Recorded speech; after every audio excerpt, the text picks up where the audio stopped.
Guys, I'm back with part 2 of the top 10 most underrated female wrestlers currently, right now. And these are just my opinions, my opinions only.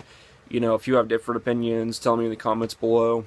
And, so yeah, I'll just, try to wrap this up here. So, in the last video, I did the top first part of the top 10 list, which was 6, 7, 8, 9, and 10. So now I'm going to do like the top 5 in the top 10 list. So yeah, we'll just start. So number 5, I had Ivelisse Velez. Now, Ivelisse Velez, very, very underrated. I mean, just extremely underrated. Some people might know how good she is, but I don't think a lot of people know how really good she is. She's been in WWE, and well, she wasn't in TNA, but she made a few appearances for TNA, but they didn't sign her for whatever reason. Must be because TNA is fucking crazy. But yeah, in WWE she was in developmental and like FCW, and she was in NXT for like a very short amount of time before she got released, and which was just ludicrous because it's like at the time she was in developmental, women like Kelly and the Bella Twins and Maurice were on the main roster. I mean, it's almost like it's just sacrilege almost.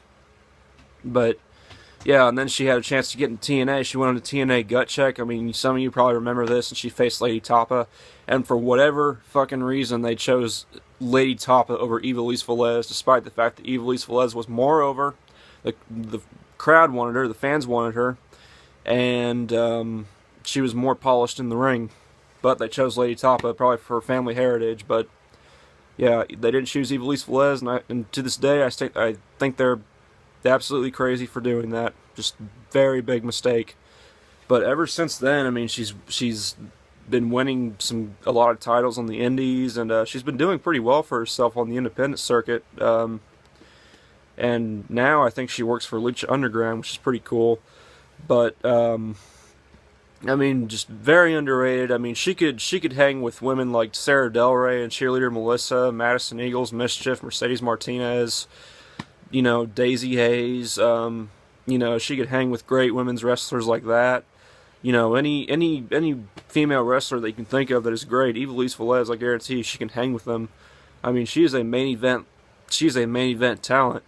She's not just a mid-card talent, she's a main event talent. I mean, she's got great in-ring skills, obviously. Charisma, good looks. She's got a marketable look. The best way I describe her, I'd describe her as like a female Homicide. That's how I would describe her. Homicide, the wrestler. Just like a female Homicide. That's how I would describe her. Because, I mean, she's great. I mean, she's fucking awesome. But yeah, just very underrated, and I think she deserves to be. Well, she's on Lucha Underground, so you can probably see her sometimes. But I feel like she deserves to be in like WWE or TNA. Just getting all the recognition in the world. So that's unfortunate. Next on the list is Jazz. Now, in part 1, I did Ivory, and I brought up the fact that when it comes to the Attitude Era wrestling for the females, back when the female wrestling was again supposedly good, which it was good back then, but the only female wrestlers that come up from that time are Lita and Trish Stratus. Women like Ivory, Jazz, Molly Holly, Jacqueline, they never get brought up. And I think that's bullshit. To be honest, I mean, yeah, Trish and Lita were good, but it's like Jazz and Ivory, they were better. I guarantee you, they were better in-ring workers. Maybe not in the charisma department or the mic skills department, but they were better in-ring workers. I mean, you have to admit that. But yeah, Jazz, to repeat myself there, but Jazz, great in-ring worker. Phenomenal in-ring worker. She worked some matches on Shine, and I really got to see how good of a wrestler she was on Shine. I already knew how good she was, but she really put on some great matches in Shine. Just really great matches. Just very athletic. Not great on the microphone. Not the most charismatic female wrestler in the world, but just very good though. She could be made a top. If she's already been in WWE, but she could easily be a top heel or a top face. but a heel would probably be more suitable for her. But if she had like someone, if she had someone to talk for her, like a manager who could speak on the mic for her, since she's not great at speaking on the mic, then I feel like she could be kind of like a Brock Lesnar or a Bobby Lashley type of female wrestler. Because she's obviously very big. I mean, she's very fit. She's got huge ass muscles. I mean like China like muscles. But yeah, just very good, very underrated, and I don't think she gets brought up enough because, and even in she did a thing called Diva Diaries where she said that she's the one that made a star out of Trish because she, carried her to some great matches and she made a star out of Trish. She said that. So, yeah, I don't think she gets enough credit. I think she should get more credit, All the credit goes to Trish Stratus and Lita mostly, but I say more of the credit should go to Jazz. Because, I mean, she really worked some good matches with both of those two. So, yeah. Not enough credit and seriously underrated. So number 3 is Jillian Hall. Now, people do bring her up a lot, but I just wanted to bring her up because I feel like people don't know. Okay, now, I don't want to say how good she was because, I mean, she was good. She was pretty good. She wasn't great, but she was pretty good. And the way she was used in WWE just made her not be able to show how good she was. Because, I mean, she had a lot of talent. I mean, but they didn't let her show it, and she was basically treated like a joke or a jobber in the WWE, which is really unfortunate. They really should have given her a real shot at being the champion, but like they gave her the Divas title for like what 5 minutes, and they had her lose it to Melina, like in a 2-minute match. I mean, just it's unfortunate, pretty sad. But yeah, I mean, there's not much more I can say about Jillian. I mean, she had the stupid singing gimmick, that singing gimmick that was meant to be a joke. So it's unfortunate, and now she's retired too. A lot of these women on this list are retired. Some are still active, but yeah. So number 2, Daizee Haze. Now Daizee Haze is one of my favorite. I mean, just again, one of those complete packages. She was really good in the ring. She was really good on the microphone. She could cut some pretty damn good promos. Selling was great.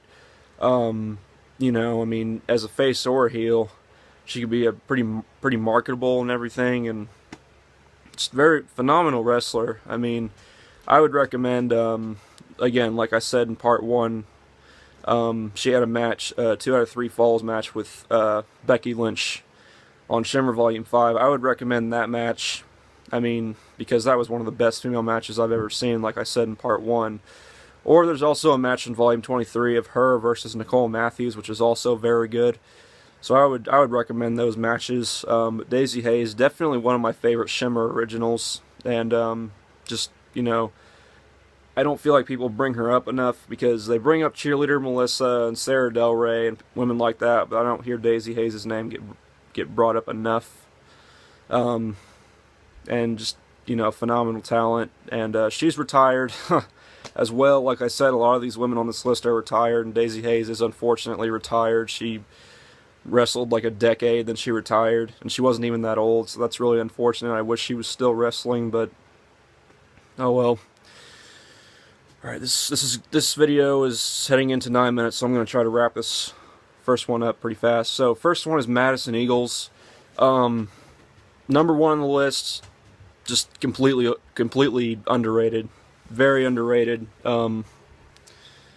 Just, again, complete package. She's like 6'1", so she's really tall. But the thing about her is, even though she's really tall, she's capable of doing more moves than just like big boots and side slams and everything. She can do it all in the ring. I mean, she's a great scientific wrestler in the ring. She's really funny. She does the, full of herself gimmick. Really good at cutting promos. I mean, very good talker, very entertaining. I mean, she cracks me up constantly. But she can back it up in the ring. She has put on some, I want to say, 5-star matches in Shimmer. Definitely check some of her Shimmer stuff out, and other stuff of hers on the indies as well. She's been the Shimmer champion, and that was like one of the best periods in Shimmer, in my opinion, when she was Shimmer champion. Great talent. I mean, I can't say enough about her. She's phenomenal. She's great. Go check some of her stuff out, and if you don't, you're going to regret it. But yeah, I mean, just great, great talent. Um, and again, you know, it's like cheerleader Melissa, Sarah Del Rey. Women like them get brought up, but I don't hear Madison Daniels get brought up enough. I feel like she should be brought up way more, especially considering the fact that she was #1 in the PWI top 50 female wrestlers in like 2011. I mean, I think PWI is a joke anyways, but I mean, still, she was #1, so I feel like people should recognize her more, you know, considering that. But yeah, so that's my top 10. This was the last part of it. And I hope you guys enjoyed it, and Craft Beer Head, I hope you enjoyed it too. If you had different opinions, let me know in the comments, and anybody else who watched this, you know, let me know in the comments as well. Who do you think is underrated? You know, what are your opinions on my list, and, you know, what are your opinions? So yeah, this will be it, and I will talk to you guys later. Peace.